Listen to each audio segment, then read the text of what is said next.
আসসালামু আলাইকুম প্রিয় চাকরি প্রার্থী ভাই ও বোনেরা, আজকে আপনাদের জন্য আরেকটি নতুন ভিডিও নিয়ে হাজির হলাম। আর এই ভিডিওতে আজকে আমরা আলোচনা করব জনস্বাস্থ্য প্রকৌশল অধিদপ্তরের একটি নিয়োগ বিজ্ঞপ্তি প্রকাশ করেছে। আমরা সেই নিয়োগ বিজ্ঞপ্তি নিয়ে আজকে বিস্তারিতভাবে আলোচনা করার চেষ্টা করব।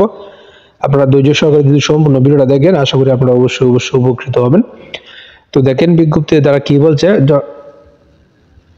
স্থানীয় সরকার, পল্লী উন্নয়ন ও সমবায় মন্ত্রণালয়ের স্থানীয় সরকার বিভাগের অধীনে জনস্বাস্থ্য প্রকৌশল অধিদপ্তরে নিম্নবর্ণিত অস্থায়ী রাজস্ব খাতভুক্ত পদে নিয়োগের জন্য পদের পাশে বর্ণিত শিক্ষাগত ও অন্যান্য যোগ্যতা এবং নিম্নবর্ণিত শর্ত সাপেক্ষে বাংলাদেশের প্রকৃত নাগরিকদের নিকট হতে তারা দরখাস্ত আহ্বান করতেছে।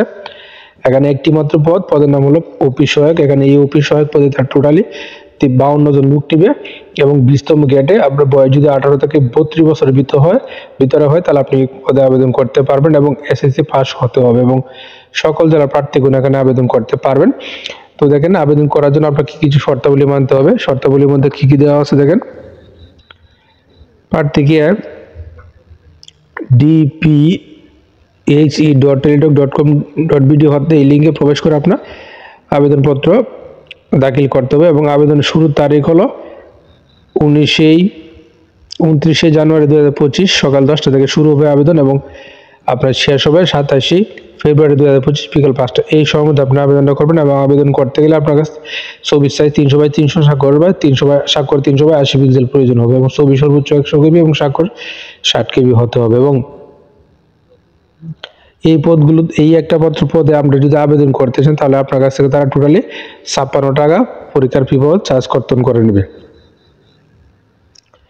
এবং প্রার্থীকে মৌখিক অবশ্যই বাংলাদেশের নাগরিক হতে হবে এবং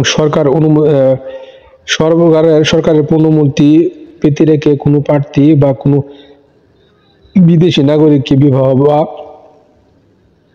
বিবাহ করে থাকলে বা বিবাহ করার জন্য প্রতিজ্ঞাবদ্ধ হলে তিনি আবেদন করার জন্য অযোগ্য বলে বিবেচিত হবেন। এবং সরকারি আধা সরকারি স্বায়ত্তশাসিত প্রতিষ্ঠানে যারা কর্মরত আছেন তারা অবশ্যই অনাপত্তিপত্র মূল কপি আপনাকে মৌখিক পরীক্ষার সময় দাখিল করতে হবে।